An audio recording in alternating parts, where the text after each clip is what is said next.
ఎవరు కమిషనర్ గారా? వచ్చారా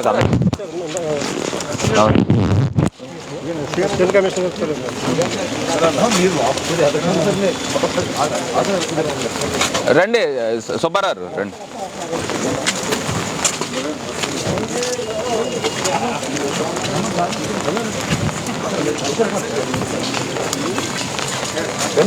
రండి ఎస్సీ గారు. ఇది ఏంటండి, దీని పొజిషన్ ఏంటి సార్? ఇక్కడ మధ్యలో కూడా గ్రానైట్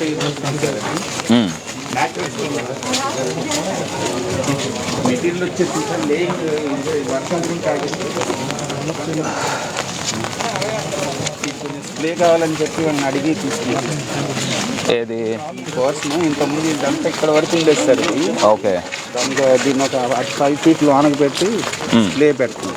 ఓకే, కడిస్తాను కొంచెం ఫ్రీగా ఉండదు. ఇక్కడేమో ఇదంతా పార్కింగ్ జోన్ సార్.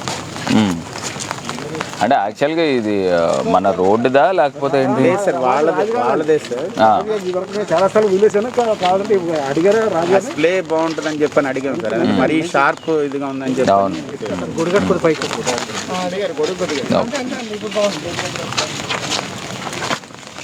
కాదు మరి ఇవన్నీ కంప్లీట్ అవ్వడం చాలా ఇంకా లేదు సార్. మా 25th కల్లా కంప్లీట్ చేసేస్తాం. 25th కండి. అంటే ఎలా చేస్తారు అంటే అక్కడ మన ప్లాట్ఫామ్ మీద న్యాచురల్ స్టోన్ తెచ్చాం సార్. అది మెటీరియల్ వచ్చేసి. ఓకే, ఏది ఉందా? ఉంది సార్. రండి. ఇప్పుడు ఈ స్లాబ్స్లో ఏమేస్తారు మీరు? ఇది ఓన్లీ దీనికి మన కార్బల్ స్టోన్కి దాని మధ్యలో మన ఇంటర్లాకింగ్ ఎడ్జీ కాంక్రీట్ సార్. దీని అవ్వకుండా దీనిపైన మన థర్మోప్లాస్టిక్ పెయింట్ లాగా వేసి సార్. మామూలుగా చూపించండి ఒకసారి.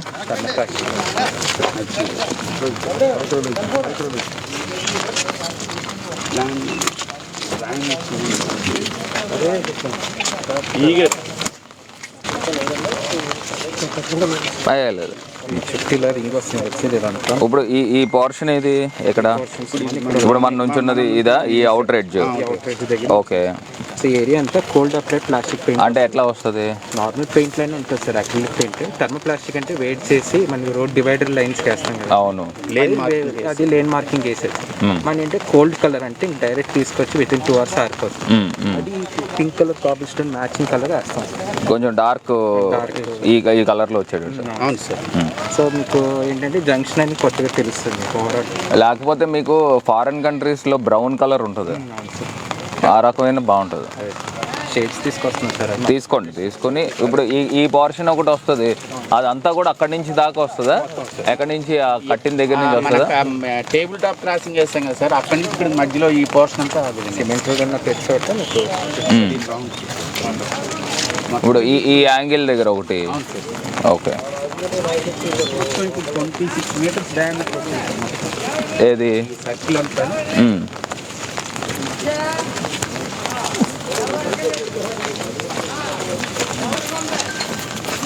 26 meters వచ్చింది. ఇప్పుడు మనం మీరు స్టేజ్ ఫైనల్ చేశారా?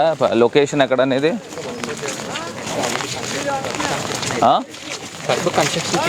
అది సరే అండి, ఎక్కడ అనుకుంటున్నాము? ముందర లొకేషన్ అయితే ఐడెంటిఫై చేయాలి కదా. లొకేషన్ ఎక్కడ అనుకుంటున్నారు? లాస్ట్ మీరు ఇటు సైడ్ ఫేస్ చేసేలా చెప్పండి. ప్లానింగ్ ఫర్ దట్ ఏంటంటే మినిమం స్టేజ్ ఏరియా ఒక 10 to 12 feet ఉంటుంది. అవును, అక్కడ మనకి ఏరియా ప్రాబ్లం వస్తుంది. బాటిల్ నెక్ వచ్చేస్తుంది సార్. మరి ఎలా చేద్దాము? అది ఎక్స్ప్లోరింగ్ సమ్ ఆప్షన్స్ సార్. అక్కడ ఉన్న స్టేజ్ డెవలప్ చేయమా? ఉన్న స్టేజ్ పెట్టడం వలన ఈ సెంటర్ ఇది వచ్చేసింది, మనకి ఎలివేషన్ ఎలా వస్తుందో చెప్పండి నాకు. సెంటర్ ఎలివేషన్ ఎలా వస్తుందో చెప్పండి.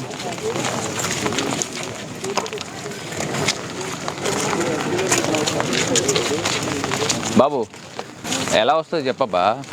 ఏం లేదు సార్, ఇప్పుడున్న స్టేజ్ని ఇంకా మనం కాలం లాగా మ్యాచ్ అయ్యేలాగా స్టేజ్ చేస్తున్నాం సార్.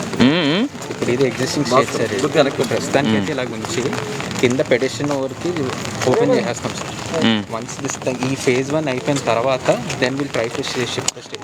ఎక్కడ పెడతాం ఇప్పుడు? You need to identify where is the location కదా, ఎక్కడ మనం పెట్టాలనుకుంటున్నాం. ఇప్పుడు ఇంత మనం ఎస్సీ గారు ఒకసారి ఇంత మంచి జంక్షన్ తయారు చేసి ఆ స్టేజ్ ఉండడం అసలు ఎట్టి పరిస్థితుల్లో యాక్సెప్టబుల్ కాదు. ఆ ప్లేస్ను ఉపయోగించుకుంటూ స్టేజ్ ఈ ఐ లవ్ రాజమండ్రి దగ్గర అయితే యాక్చువల్గా అయితే చాలా బాగుంటుంది.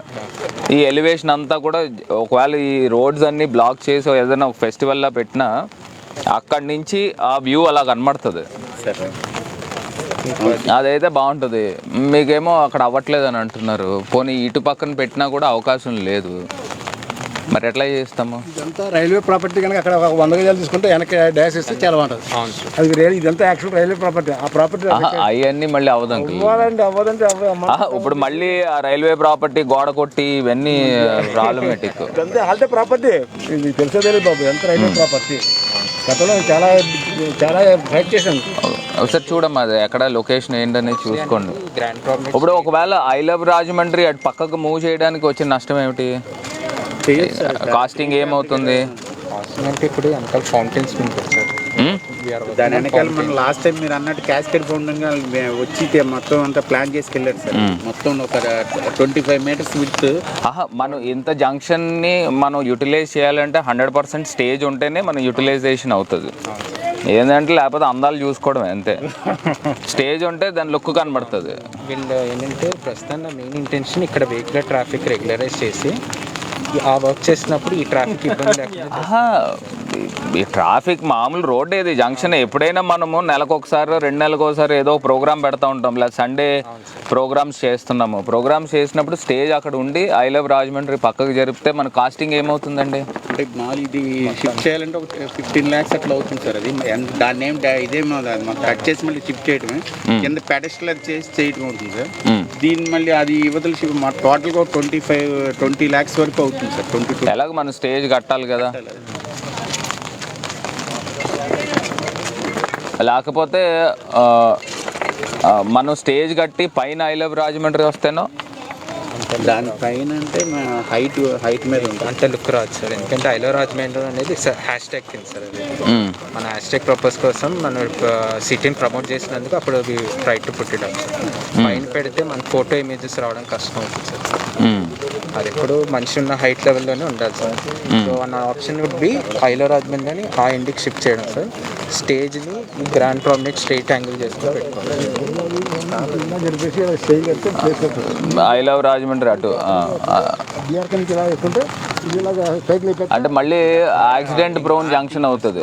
అక్కడ అందరూ జనాలు అందరూ గోడ రిటర్నింగ్ గోడ మీద పడితే మనకి తప్పదు. ప్లేస్ యూటిలైజ్ చేయాలంటే ఈ ప్లేస్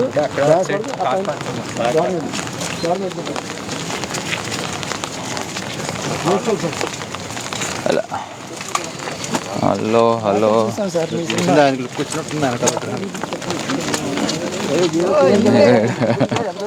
నువ్వు అలాగే ఎట్టుగా వీళ్ళలాగా చేయడం మన గురించి ఎక్కడ కూడా చేయాలి. మనం ఎవరికైనా మన ధర్మం. లేకపోతే ఇంకొక పని చేయొచ్చు ఎస్సీ గారు, ఈ ఐ లవ్ రాజమండ్రికి చేర్చే స్టేజ్ దానికి ఎక్స్టెండ్ చేస్తాం అనుకోండి. ఈ మొక్క కూడా ఉందిగా, ఇదైనా కూడా సరిపోతుందిగా. ఏమండి సరిపోదా? సరిపోతుంది. గవర్నమెంట్ అంటే లేకపోతే ఎంతో ఫ్యూచర్లో స్టైట్ స్థలం కలగదు. జనం దొరికితే డబ్బులు దొరికితే ఎంపీ గారిని తెచ్చుకోరు.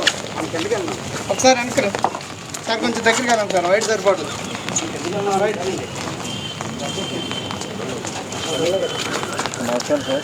మరి ఎట్లా చేద్దామండి? ఏమండి మీరు ఫైనలైజ్ చేయాలి బాబు, మీరు ఫైనలైజ్ చేయాలి. ఫైనలైజ్ చేసి ఎక్కడ పెట్టాలనుకుంటున్నారు ఒకసారి మీరు ఐడెంటిఫై పెట్టుకుంటేనే చాలా బాగుంటుంది. సరే అండి, ఇంక మరి అది డిస్టర్బ్ అది చేసేసి ఇది ఇటు పెట్టుకుని ఇక్కడ స్టేజ్ పెట్టేసుకుంటే మీకు ఆ ఎలివేషన్ కనబడుతుంది. ఇప్పుడు మనం కూర్చుని మనం ఏ ప్రోగ్రామ్ చేయాలన్నా అదంతా కూడా మనం కుర్చీలు వేసేదానికి అవకాశం ఉంటుంది. సెంటర్ పాయింట్ ఏంటి సుబ్బారావు అంతేనా?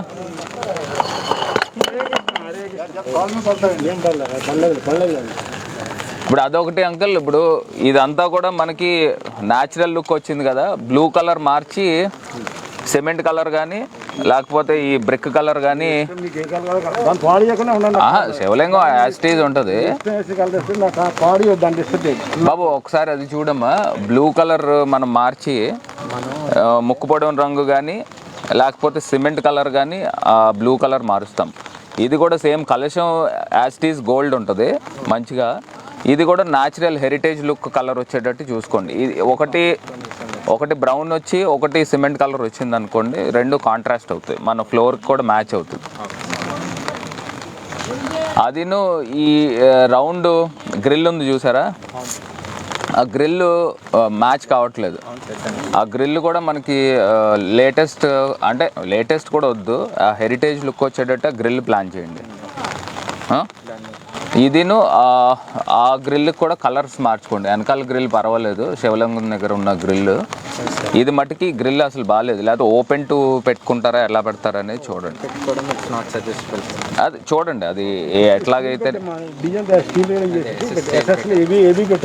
ఓపెన్ పెట్టినా కూడా వచ్చిన నష్టం ఏమిటి? బాగుంటుంది, పాడైపోద్ది.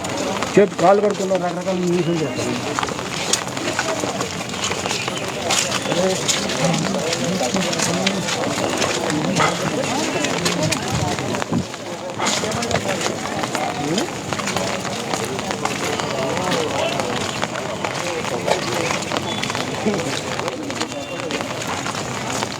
ఏమండి ఇందులో చేపలు కూడా పెంచవచ్చు కదా? అవును, మోటార్ ఉంటే ఇంకా మంచిది కదా. అదే ఈ ఉంటాయి కొయ్య కార్ప్స్ ఉంటాయి, ఆ కొయ్య కార్ప్స్ వేస్తే లుక్ వైజ్ కూడా ఉంటుంది. పూర్వం మన మున్సిపల్ ఆఫీస్ ఉంది బాగా, నాకు నా 50 ఏళ్ళ కింద నేను చెప్తే ఇప్పుడు మల్టీ కలర్ ఉంటాయి, అవి ఉంటే అది కూడా బ్యూటీ ఉంటుంది, నీట్నెస్ ఉంటుంది ఎవ్రీడే. కొంచెం హెవీ వర్క్ ఉంది sir, office supply line damage అయిపోయింది. ఓకే, దీంట్లో కొంచెం బ్రేకేజ్ కొట్టి చెకింగ్ చేసి కొంచెం ఎక్స్ట్రా వర్క్ ఉంది. అవును, ఇది కూడా మనం కలర్ మార్చాలనుకుంటున్నాం కదా. అది చెప్పారు సార్, అది మార్చినాం సార్. ఓకే, ఇది కూడా హెరిటేజ్ లుక్ వచ్చేటట్టు చూసుకునే కాబుల్స్టోన్ ప్రింట్ వచ్చేలాగా డిజిటల్ టైల్స్ వస్తున్నాయి. సో ఎగ్జిస్టింగ్ టైల్స్ ఎలాగో మనకి చాలా స్కేర్స్ ఇస్తారు దొరకదు. ఈ ఎగ్జిస్టింగ్ టైల్ మీదే దాని డిజిటల్ ప్రింట్ ఇస్తాం సార్. ఇక్కడ మనం పోలీస్ పోస్ట్ పెట్టి అది పైనుంచి మనకు వాటర్ ఇంక మరి అవుతుందా? కాన్సెంట్రేట్ రింగ్స్ వస్తుందండి. ఓకే, రింగ్స్ నుంచి షవర్ లో పడుతుంది సార్. ఇప్పుడు ఎగ్జిస్టింగ్ ఫౌంటైన్ వచ్చి క్యాస్కేడ్ ఇలా బయటకు వచ్చేది, ఇప్పుడు పడే నీళ్ళు లోపలికి వెళ్తుంది. లోపలికి వెళ్ళి మళ్ళీ కింద నుంచి రీసైక్లింగ్ అవుతుంది. So that is the plan. ముందున్న దానికైతే క్యాస్కేడ్ ఇలా బయటపడి రోడ్ మీదకి వచ్చేసేది. ఈసారి అట్లా చేయకుండా వాటర్ ఫ్లో లోపల పెడతాం. లోపలికి వెళ్ళి ఎలా పడుతుంది? లోపల నుంచి సప్లై లైన్ ఉంటుంది సార్, కిందకి తీసుకొచ్చేది. ఆ లైన్ పెట్టేసి ఎగ్జీరియర్ కి ఇంకా మరి పైనుంచి పడాలి కదా వాటర్. సప్లై లైన్ ఇస్తాం సార్ ఇప్పుడు కింద. లుక్ ఎలా వస్తుంది? లుక్ వచ్చేసరికి షవర్ షీట్ లాగా కిందకి వస్తాం సార్, షవర్ రోజ్ లాగా వస్తాయి సార్. ఇప్పుడు దీని మీద ఓవర్ఫ్లో అయితే రోడ్ల మీదకి వచ్చేస్తుందా వాటర్?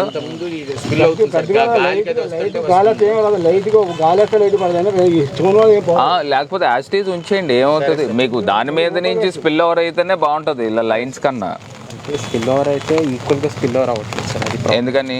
లోపల పైప్ డ్యామేజ్ అయిపోయింది కదండి. అవును, అది సెటరైట్ చేసుకోండి. అది హెచ్డీ పైప్ ఏం పోవడం, ఎక్కడ పోవడం.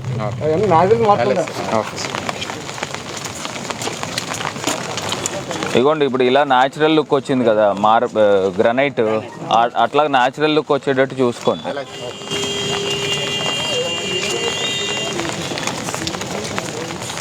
ఈవెన్ మీరు అది వేసినా కూడా బాగానే ఉంటుంది, అది వేసినా కూడా బాగానే. ఇప్పుడు ఈ మట్టి అంతా ఎట్లా పోతుందండి ఇది? క్లీన్గా వర్షం వచ్చిన ఇదంతా క్లీన్ అయిపోతుంది. మరి మట్టి డైలీ క్లీన్ మనం స్వీపింగ్ చేస్తారు కదా సార్. అవును, దాంట్లో ఉండదు సార్. ఇప్పుడు ఈ మధ్యలో ఏం చేస్తారు? ఈ మధ్యలో కూడా స్టోన్ ఈ దీనికి వచ్చే విధంగా స్టోన్, న్యాచురల్ స్టోన్ తెచ్చాం సార్. ఆ స్టోన్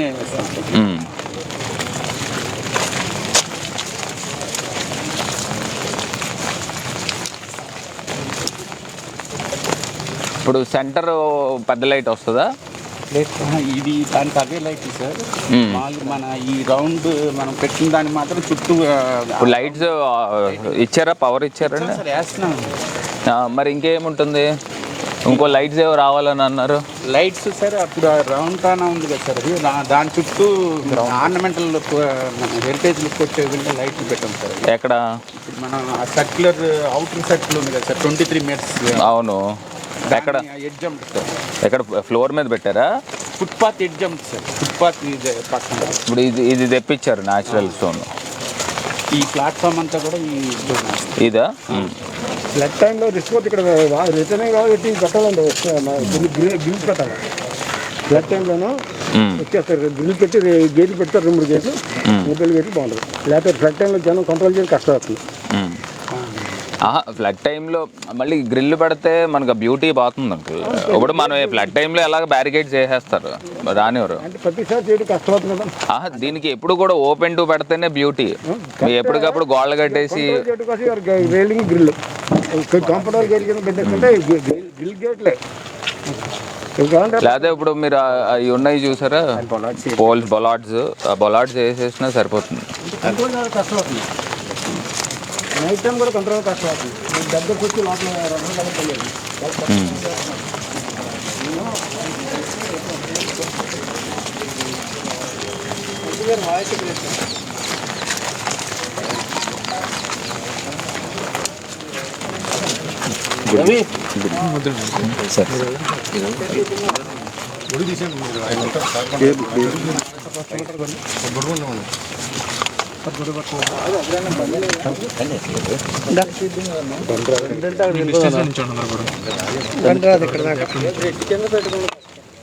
అది బెటర్గా వెనకాల వచ్చేస్తున్నారు కదా అని ఇక్కడ బ్రిడ్జ్ పెడతామా?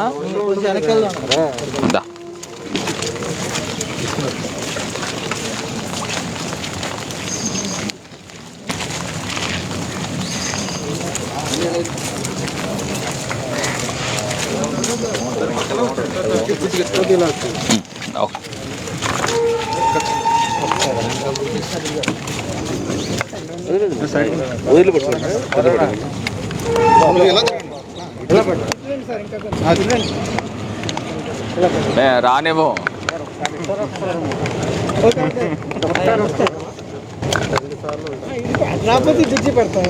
అదే ఆ బ్రిడ్జ్ పెట్టండి, అది తీసేమ్మా, పర్లేదు తీసి దగ్గర పెట్టినప్పుడు. Audio important.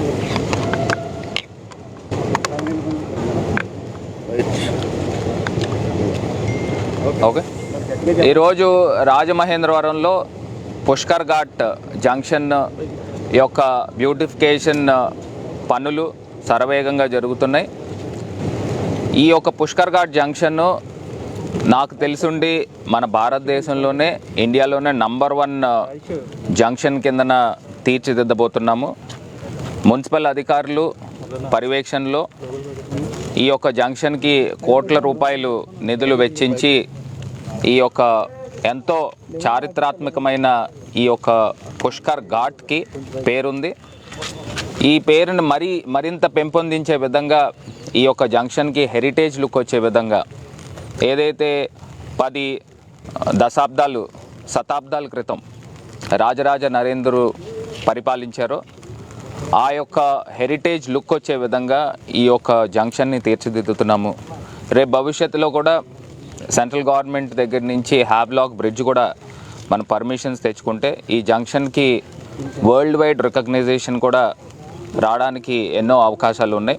అన్ని విధాలుగా కూడా ఇక్కడ నేను స్థానికంగా ఎంపీ కింద ఉన్నాను కాబట్టి ఖచ్చితంగా ఈ అన్ని అంశాలను కూడా దృష్టిలో పెట్టుకుని పర్యవేక్షించి ఇక్కడనే చాళుక్య ఫెస్టివల్ కూడా ప్రతి సంవత్సరం కూడా నిర్వహించే విధంగా కల్చర్ డిపార్ట్మెంట్ దగ్గర నుంచి కూడా పర్మిషన్స్ తీసుకుని అన్ని విధాలుగా కూడా ఏదైతే గతంలో కల్చరల్ క్యాపిటల్ కిందన 2 తెలుగు రాష్ట్రాలకు కూడా రాజమహేంద్రవరం పేరుగా ఉందో దాన్ని పూర్వ వైభవము తీసుకొచ్చే విధంగా నా యొక్క పూర్తి ప్రయత్నాలు కూడా దీనిపైన దృష్టి సారిస్తాను.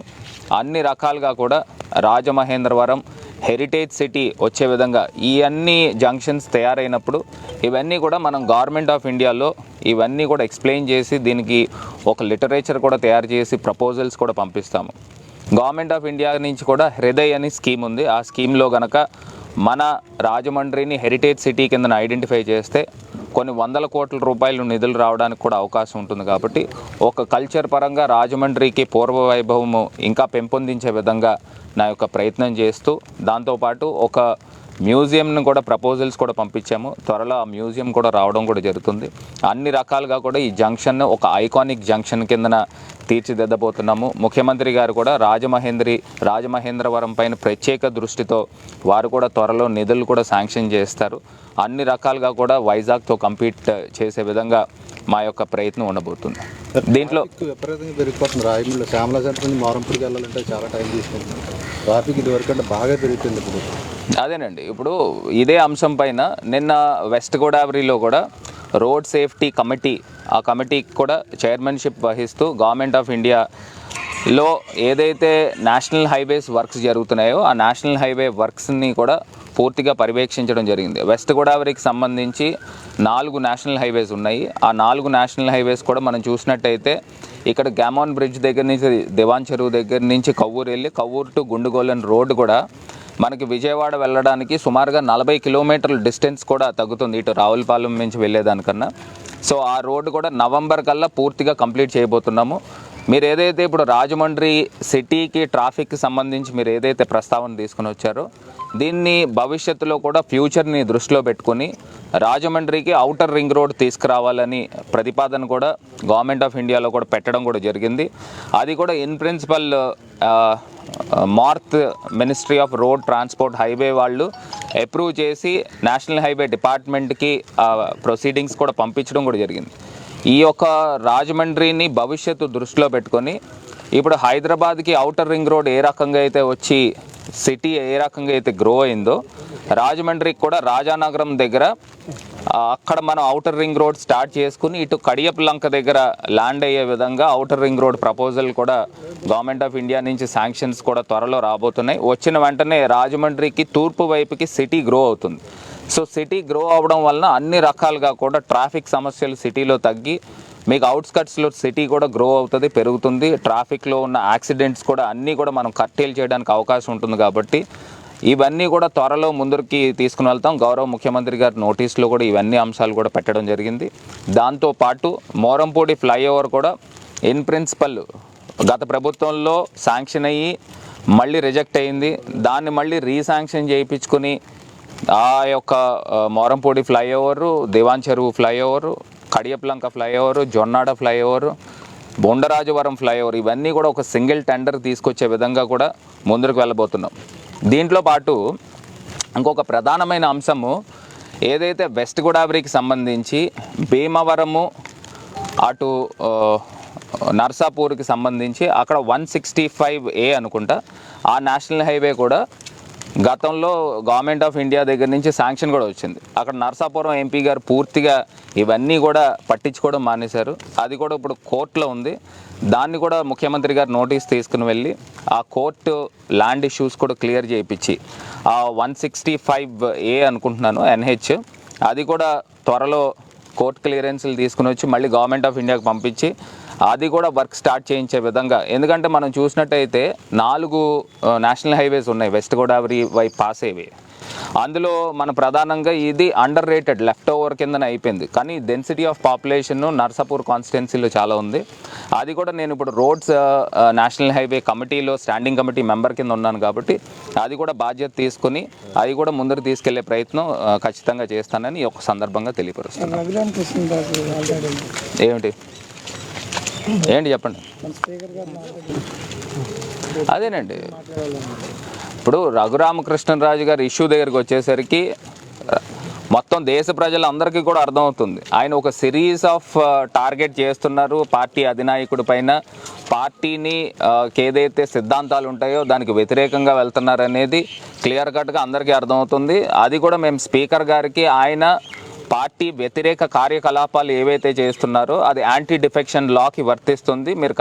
మీరు ఇమీడియట్గా ఆయన పైన చర్యలు తీసుకోండి. ఏదైతే పార్టీకి వ్యతిరేకంగా కార్యకలాపాలు చేస్తే ఆయన వాలంటరీగా మెంబర్షిప్ కోల్పోయినట్టు అవుతుందని వారికి కూడా ఎక్స్ప్లెయిన్ చేసాం పూర్తిగా. ఇన్ రైటింగ్ కూడా ఆయనకు ఒక 290 పేజెస్ డాక్యుమెంట్ కూడా ఇవ్వడం జరిగింది.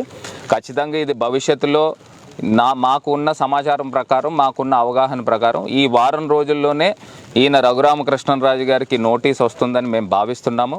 వచ్చిన వెంటనే దాని తర్వాత తదుపరి చర్యలు స్పీకర్ గారికి ఉన్న విచక్షణ అధికారాలతో ఆయన ఏదైతే పార్టీ వ్యతిరేక కార్యకలాపాలు చేస్తున్నారు కాబట్టి ఖచ్చితంగా ఆయన్ని డిస్క్వాలిఫై చేస్తారని మేము భావిస్తున్నాము. దాంతోపాటు మీరు గతంలో కూడా చూసినట్టయితే శరద్ యాదవ్ గారి యొక్క ఇన్సిడెంట్ కూడా ఎక్స్ప్లెయిన్ చేయడం కూడా జరిగింది. ఆయన ఏదైతే కాంగ్రెస్ పార్టీతో పాటు ఒక స్టేజ్ షేర్ చేసుకున్నారు. స్టేజ్ షేర్ చేసుకున్న వెంటనే దాని యొక్క ప్రెసిడెన్స్ ఉంది. ఇట్లాగే రఘురామకృష్ణరాజు గారు కూడా మీకు ఢిల్లీలో కనకమేడల రవీంద్రబాబు గారు టీడీపీ ఎంపీతో స్టేజ్ షేర్ చేసుకున్నారు. స్టేజ్ షేర్ చేసుకుని గవర్నమెంట్కి, పార్టీకి వ్యతిరేకంగా ఆయన కార్యకలాపాలు జరిపారు. ఈ యొక్క ప్రెసిడెన్స్ కూడా మేము ఈ యొక్క సందర్భాన్ని కూడా స్పీకర్ గారి దృష్టికి తీసుకుని వెళ్ళడం జరిగింది. ఏదైతే పార్టీకి సిద్ధాంతాలు ఉంటాయి, పార్టీకి కొన్ని ప్రిన్సిపల్స్ ఉంటాయి, దానికి కట్టుబడి ఆయన వ్యవహరించాల్సిన తీరు ఉంది. ఎందుచేతనంటే ఆయన బీఫామ్ ఇచ్చింది యువజన శ్రామిక రైతు కాంగ్రెస్ పార్టీ పైన ఇచ్చారు. ఫ్యాన్ గుర్తుపైన పోటీ చేశారు. ఏదైతే వైఎస్ఆర్ కాంగ్రెస్ పార్టీకి ఆయన కంకణబద్దులై పనిచేయాల్సిన అవసరం ఉంది. ఆయన యొక్క గ్రాటిట్యూడ్ లేకోకుండా ఆయనకి ఏదైతే ఎలిజెన్స్ మార్చుకుని టీడీపీ వైపున వేరే పార్టీల వైపున వెళ్తే ఖచ్చితంగా యాంటీ డిఫెక్షన్లో వర్తిస్తుంది. ఆయన త్వరలో కూడా డిస్క్వాలిఫై అవుతారని భావిస్తున్నాం. సార్ ఇప్పుడు 19వ తారీఖు పార్లమెంట్ ఉంది. దాని మీద ప్రధానమైన ఒక 1 మినిట్లో చెప్పండి. ప్రధానమైన మీరు ఏం ఎలిగేషన్స్ మీరు అక్కడ పెడతారు. 19 నుంచి పార్లమెంట్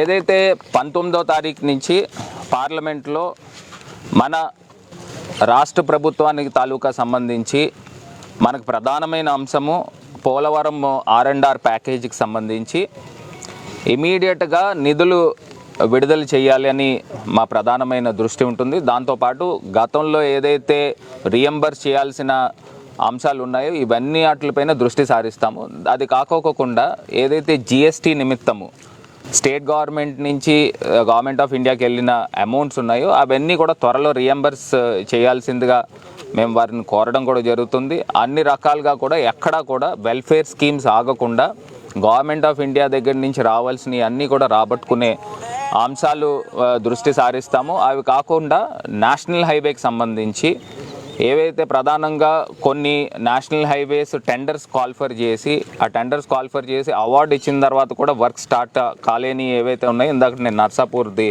ఒక నేషనల్ హైవే గురించి చెప్పాను. ఇలాంటివి ఉన్నాయన్నీ కూడా స్టేట్కి సంబంధించి ఇమీడియట్గా తదుపరి చర్యలు తీసుకుని ముందుకు తీసుకెళ్ళడం జరుగుతుంది. ప్రధానంగా నా పార్లమెంట్ కాన్స్టిట్యున్సీలో ద్వారకా తిరుమలకు సంబంధించి ప్రసాద్ స్కీమ్స్లో, టూరిజం సంబంధించి ప్రసాద్ స్కీమ్లో సుమారుగా 65 కోట్ల రూపాయలకి దాని కూడా ప్రపోజల్ కూడా గవర్నమెంట్ ఆఫ్ ఇండియాకి వెళ్ళడం కూడా జరిగింది. అది కూడా త్వరలో రిలీజ్ చేయించుకుంటాం. అన్ని రకాలుగా కూడా ఆంధ్రప్రదేశ్కి మేలు జరిగే విధంగా, ఆంధ్రప్రదేశ్కి రావాల్సిన నిధులు రాబట్టుకునే విధంగా మా యొక్క పార్టీ యొక్క కార్యాచరణ ఉంటుంది. దానికి తగ్గట్టుగా మేము ముఖ్యమంత్రి గారి యొక్క డైరెక్షన్స్లో ముందుకు వెళ్తాం. చెప్పారు sir. Polavaram first agenda. Thank you sir. Thank you. రాలేదు, మిగిలిన మీరు పంపించిన 10 వచ్చేసింది. Thank you sir. ఏది కేవీ మీది వస్తుంది, సెకండ్ లిస్ట్లో వస్తుంది. Thank you very much. ఒకసారి వెస్ట్ కూడా పంపించండి. ప్రకాష్ నిన్నటి నుంచి వెళ్ళిపోతున్నాడు. వెళ్ళనే ఉండే. నేను ఏంటంటే మినిస్ట్రీస్ మారేది కదా, నేను మళ్ళీ ఢిల్లీ వెళ్ళినప్పుడు 19కి కాకపోతే నేను